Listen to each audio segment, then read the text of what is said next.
Welcome to Love's Tender Flame, Tales of Romance. I'm Mardell, reading Come Out of the Kitchen by Alice Duer Miller. Chapter 4.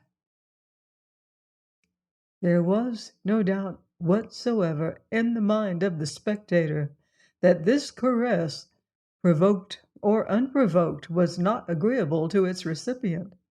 The young man was large and heavy, and she was minute and probably weak, but the violence of her recoil was sufficient to free her within a second. Her strength, thought Tucker, was as the strength of 10, and he hoped it was for the reason alleged by the poet. She stood an instant, looking at her visitor, and then she said in a tone that no well-trained dog would have attempted to disobey, "Go away, go home, and please don't ever come back." Tucker was deeply moved. It is to be feared that he forgot Mrs. Falconer, forgot his plans for his friend's protection, forgot everything except that he had just heard himself described as a hero of romance by a girl of superlative charms, and that girl had just been the object of the obviously unwelcome attentions of another. He recognized that the stern but sympathetic husband on the stage would have instantly come to the rescue of the weak young wife in any similar situation, and he determined on the instant to do so. But he found a slight difficulty in making up his mind as to the particular epigram with which he should enter. In fact, he could think of nothing except, "Ah, Jane Ellen, is the ice cream ready?" That obviously wouldn't do. While, however, he hesitated above, the dialogue below rushed on unimpeded. "The truth is," said the young man with the violence of one who feels himself at least partially in the wrong, "the truth is that you are a cold, cruel woman who thinks of nothing but her own amusement. You don't care anything about the sufferings of others, and in my opinion, Lily is worth 10 of you." "Then why don't you go and kiss Lily?" "Because Lily isn't that sort. She wouldn't stand it." This reply, not unnaturally, angered the cook. "And do you mean to say I stand it? I can't help it. I'm so horribly small. But if I could, I'd kill you, Randolph, and as it is, I hate you for doing it. Hate you more than you have any idea." "You know very well it's your own fault. You tempted me." "How could I know about your silly lack of self-control?" "You've always pretended to like me."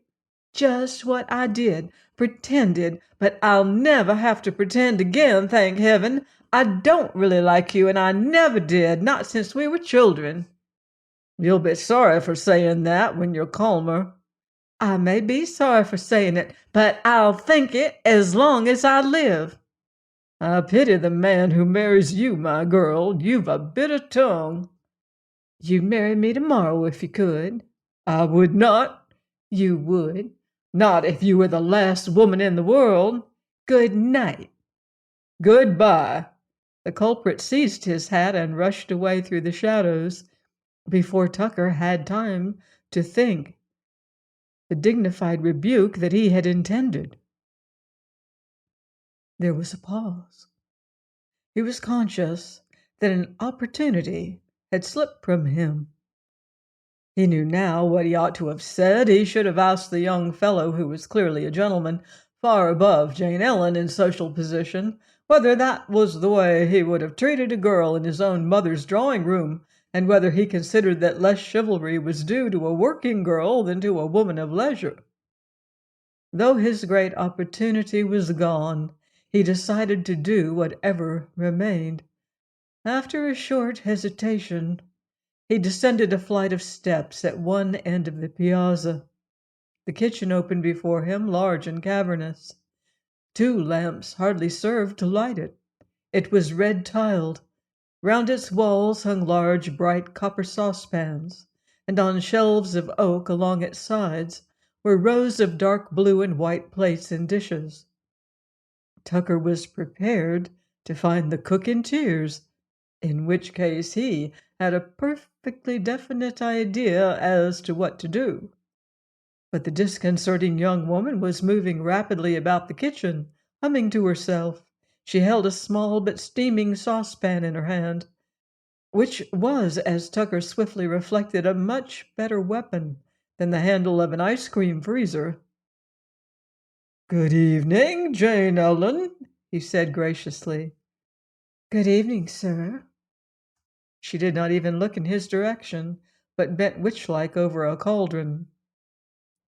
"I wish to speak to you," he said, "about that little incident of this morning. You must not think that I am by nature cruel or indifferent to animals. On the contrary, I am a life member in the Society for the Prevention of Cruelty to them. I love animals." And as if to prove his words, he put out his hand and gently pulled the ears of Willoughby, who was asleep in a chair. Cats' ears are extraordinarily sensitive, and Willoughby woke up and withdrew his head with a jerk. Willoughby's mistress, on the other hand, made no reply whatsoever. Indeed, it would have been impossible to be sure she had heard. How different she is, thought Tucker, in the presence of a man she really respects and recognizes as her superior. All the levity and coquetry disappear from her bearing. "I was truly sorry," he went on, drawing nearer and nearer to the range, "to have been the occasion." "You'd better be careful, sir," she said, still without looking at him. "These sauces sometimes boil over." And as she spoke, she put a spoon into the pan, and the next instant Tucker felt a small but burning drop fall upon his hand. He startled back with an exclamation. "I am truly sorry, sir," she said, "to have been the occasion." He glanced at her sharply. Was she conscious of repeating his own phrase? She seemed to be wholly absorbed in her task. He noticed how prettily the hair grew at the back of her neck, how small and well-shaped were her ears. His manner became even more protecting. "I am an older man than your employer," he began. "Yes, indeed, sir." He decided not to notice the interruption. "I am older and have seen more of life. I understand more, perhaps, of the difficulties of the young, and I must say a beautiful woman, Jane Ellen." "Why must you say that, sir?"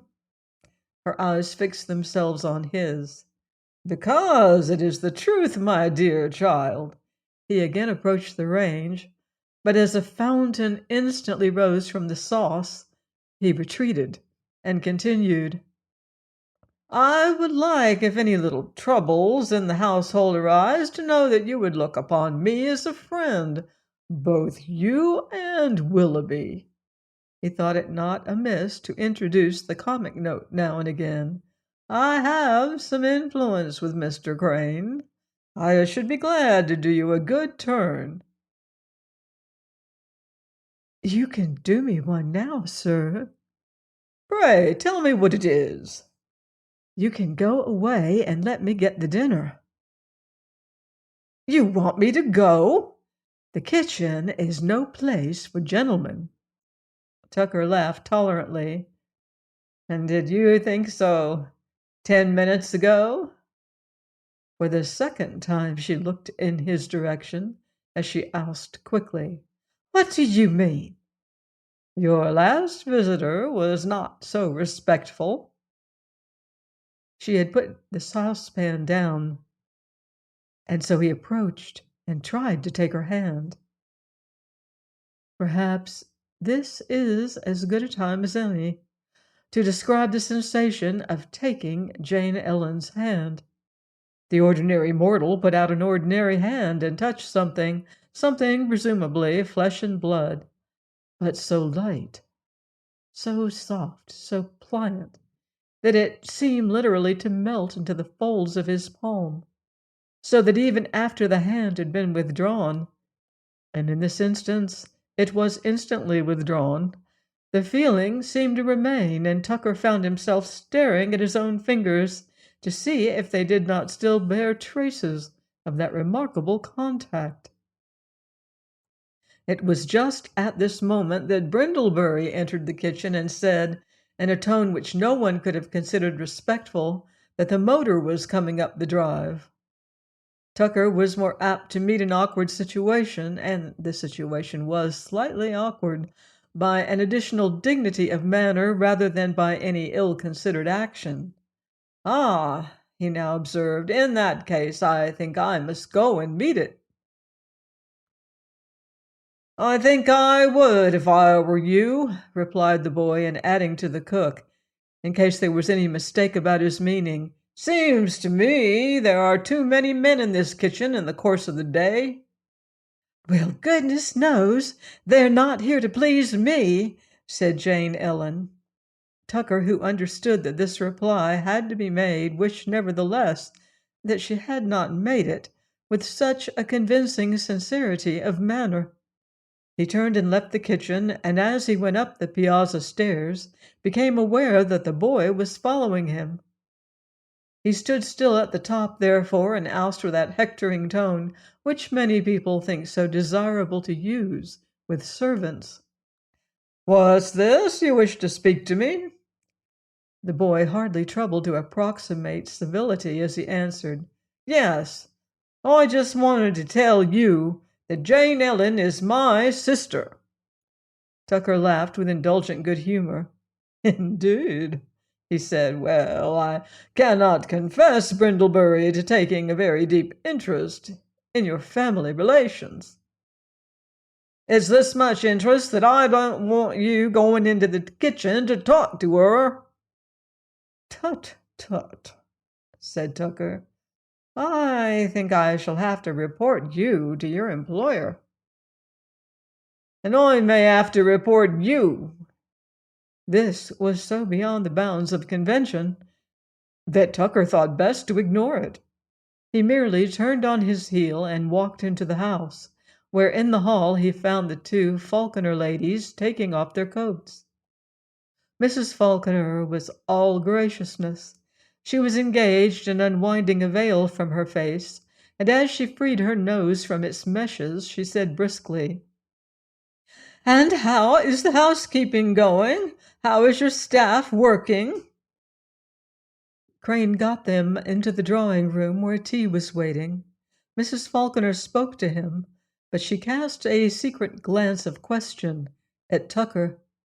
Under most circumstances, he would have replied by raising his eyebrows, shrugging his shoulders, closing his eyes, or conveying in some manner the true reply to her demand. But now he merely looked into his teacup, which he was diligently stirring. He found himself uncertain what to do. He had no intention of mentioning the afternoon's incidents to Crane. He did not wish, he told himself, to tell on a poor young woman and perhaps deprive her of her job. Besides, it is very difficult to tell a story in which you have been an eavesdropper, and tell it with any sort of flourish and satisfaction. The geography of the balcony was such that he would have to confess either to having leaned as far over the rail as possible, or else to having been in the kitchen.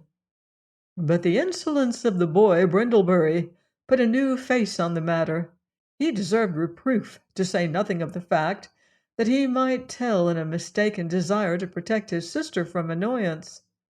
To tell any of this to Mrs. Falconer was to put a weapon in her hands which she would not fail to use to get Jane Ellen out of the house within 24 hours. Tucker's first idea was that he did not wish Jane Ellen to leave the house. But as he sat stirring his tea, another thought came to him. Why should she not leave? Why should she not become his own cook?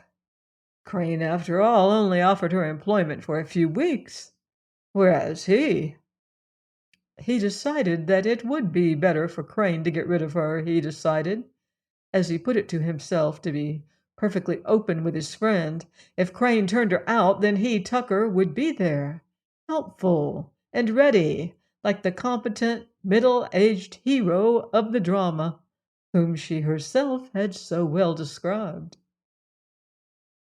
He joined but little in the conversation round the tea table, and Mrs. Falconer, watching him narrowly, feared from his gravity that something serious had happened, that the situation was worse than she had imagined.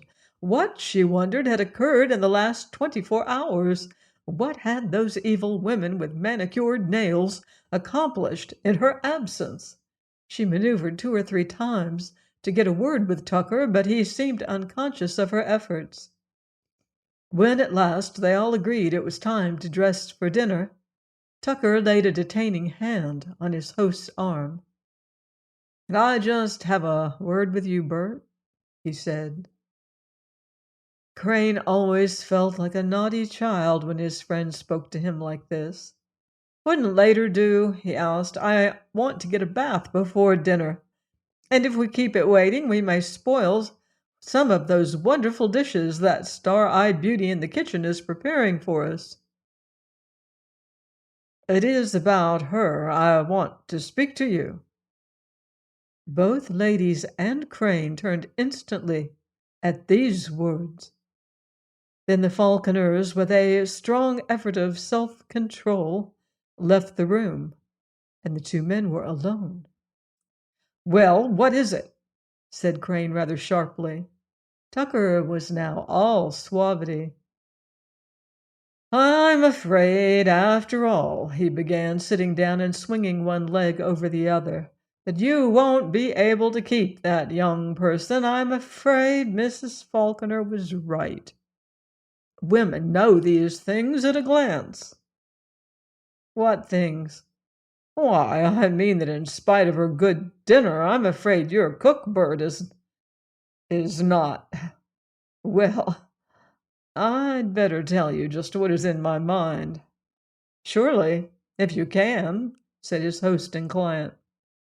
"I went out for a little while about dusk on the back piazza, which you know is just above the kitchen, and a conversation below is audible there. At first I did not pay much attention to the murmur of voices, but gradually I became aware that someone was making love to Jane Ellen." "Who was it?" asked Crane. "That wretched boy, that smug butler?" "Alas, no," said Tucker. "If it had been one of the other servants, I should not have thought it much harm, unhappily.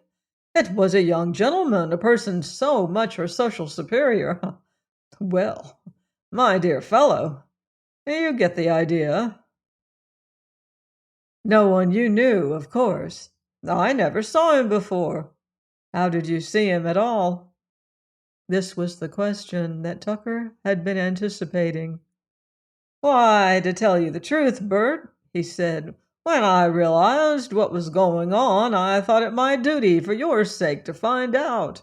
I looked over the railing, and just at the psychological moment when he kissed her." Crane was tapping a cigarette thoughtfully on the palm of his hand, and did not answer at once. When he did, he looked up with a smile and said, "Lucky dog is what I say, Tuck." "I don't think," answered his friend, "that is quite the right attitude for you to assume." "What do you think I should do?" "Dismiss the girl." Another pause. "Or," added Tucker magnanimously, "if you shrink from the interview, I shall be very glad to do it for you." Crane looked up. "No, thank you," he said. "I think you have done quite enough. I should not dream of imposing upon you further." He walked to the bell and rang it. Smithfield appeared. "Tell the cook I want to see her," he said. After a brief absence, Smithfield returned. "I beg pardon, sir," he said, "but the cook says If she leaves dinner now, it will be spoiled, and won't after dinner do?" Crane nodded. "You know," said Tucker when they were again alone, "it is not always necessary to tell servants why you are dispensing with their services, you might say." Much to his surprise, Crane interrupted him with a laugh. "My dear Tuck," he said, "you don't really suppose, do you, that I am going to dismiss that peerless woman just because you saw an ill-mannered fellow kiss her? I shall administer a telling rebuke with a slight sketch of my notions on female deportment.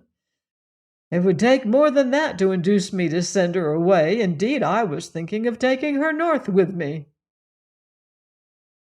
This was a serious suggestion, but Tucker could think of no better way to meet it than to raise his eyebrows, and Crane went off whistling to dress for dinner. He whistled, not only going upstairs, but he whistled in his bath and while he was shaving. The sound annoyed Tucker in the next room. "It almost seems," he thought, "as if he were glad to see the woman again on any terms." And yet he, Tucker, knew that she considered Crane quite a commonplace young man, not at all like a hero in the third act. The way Crane had taken his suggestions was distressing. Tucker did not feel that he thoroughly understood what was in the younger man's mind. His first intention, to tell Mrs. Falconer nothing, began to fade. It would have been all very well if Burton had been sensible and had been willing to send the cook away, and he, Tucker, had been able to engage her to ignore the whole matter to Mrs. Falconer. Indeed, it would have been hard to explain it, but of course, if Burton was going to be obstinate about it, Mrs. Falconer's aid might be absolutely necessary. After all, he thought, candor is the best policy among friends. He dressed quickly and was not mistaken in his belief that Mrs. Falconer would have done the same. She was waiting for him in the drawing room. They had a clear 15 minutes before dinner. "Now, tell me, my dear Solon," she said, "just what you think of the situation." "I think badly of it." "Yes," said Mrs. Falconer, not yet quite appreciating the seriousness of his tone. "I do myself. That idiotic housemaid, Lily. I could have told him that name would never do. Hooked me twice wrong and left my daughter's dirty boots on top of her best tea gown. Ah, if incompetence were all we had to complain of." "The cook?"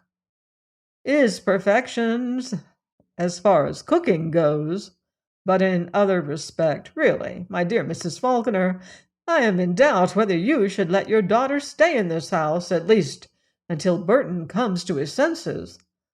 "You must tell me just what you mean."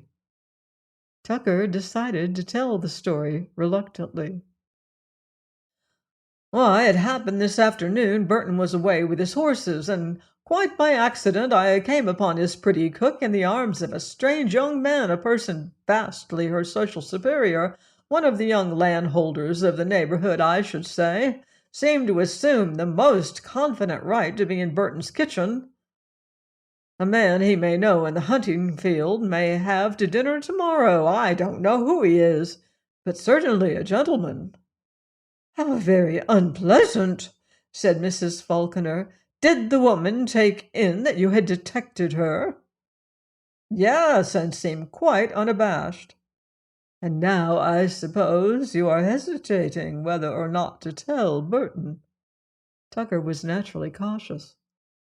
What would you advise?" "It is your duty to tell him at once, and get such a person out of the house." "You think if I told him he would dismiss her?" "I am confident he would, unless—" "Unless he himself has some interest in her." "Hmm," said Tucker with a deep sigh. That's the question.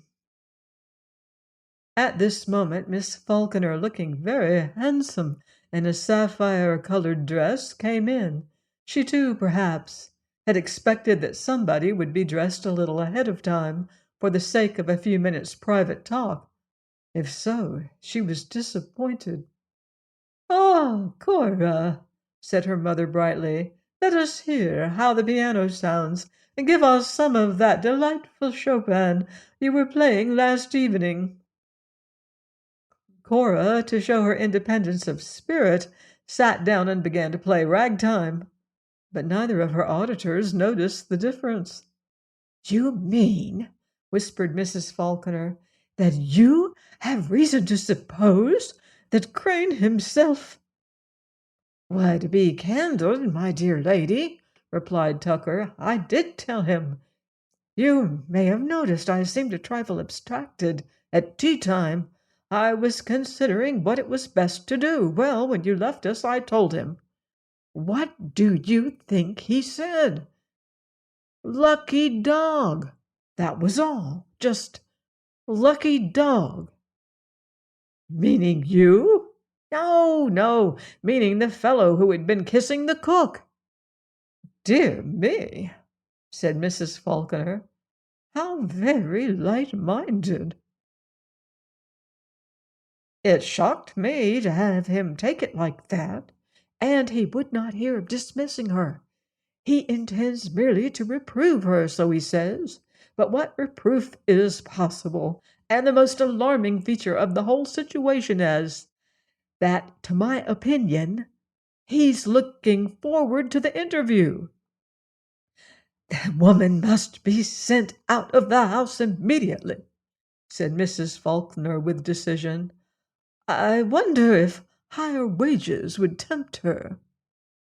"I see your idea," answered Tucker. "You think I ought to offer a position. I would do more than that to save Bert." "A position? As cook, you mean?" "Why, Mrs. Falconer, what else could I mean?" "Oh, nothing, Solon. I only thought—" The friends were still explaining away the little misunderstanding when Crane came down and dinner was announced. Mrs. Falconer, with of course the heartiest wish to criticize, was forced to admit the food was perfection.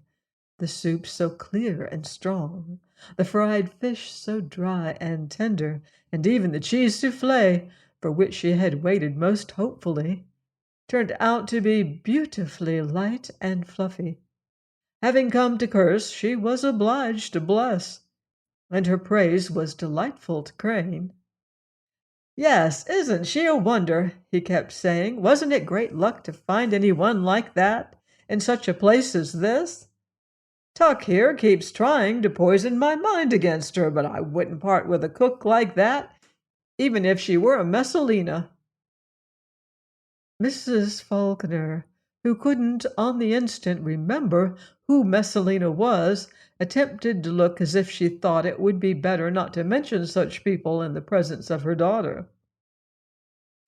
"Tuck's an inhuman old creature, isn't he?" Mrs. Falconer Crane went on. "I don't believe he ever had a natural impulse in his life, and so he has no sympathy with the impulses of others." Tucker smiled quietly. It came to him that just so the iron reserve of the middle-aged hero was often misinterpreted during the first two acts by more frivolous members of the cast. As they rose from the table, Miss Falconer said, "It's such a lovely night, such a moon. Have you seen it, Mr. Crane?" "Well, I saw it as we drove over from the station," returned Crane a trifle absently. He had become thoughtful as dinner ended. "Do you think," said Cora, "that it would be too cold to take a turn in the garden?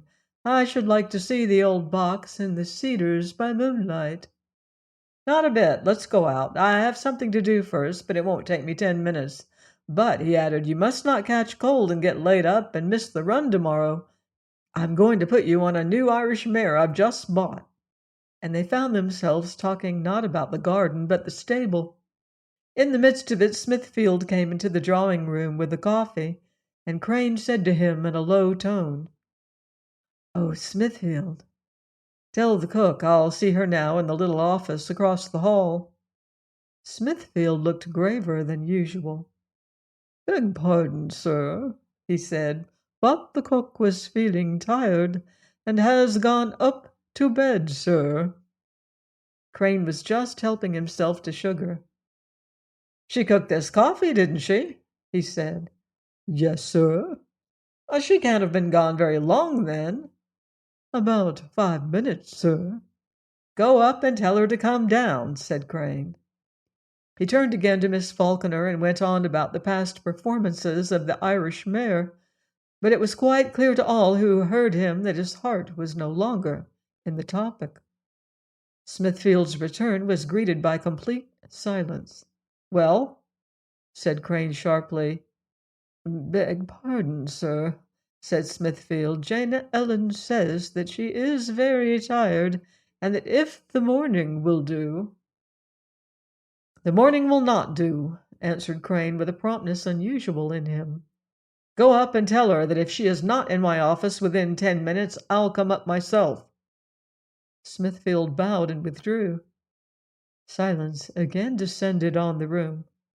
Mrs. Falconer and Tucker were silent, because they both felt that thus their faces expressed more plainly than words could do that this was just about what they had expected.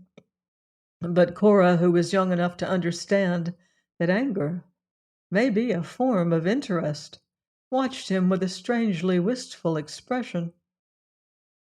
After what seemed to everyone an interminable delay, Smithfield entered again. He looked pale and graver than anyone had ever seen his habitually grave countenance.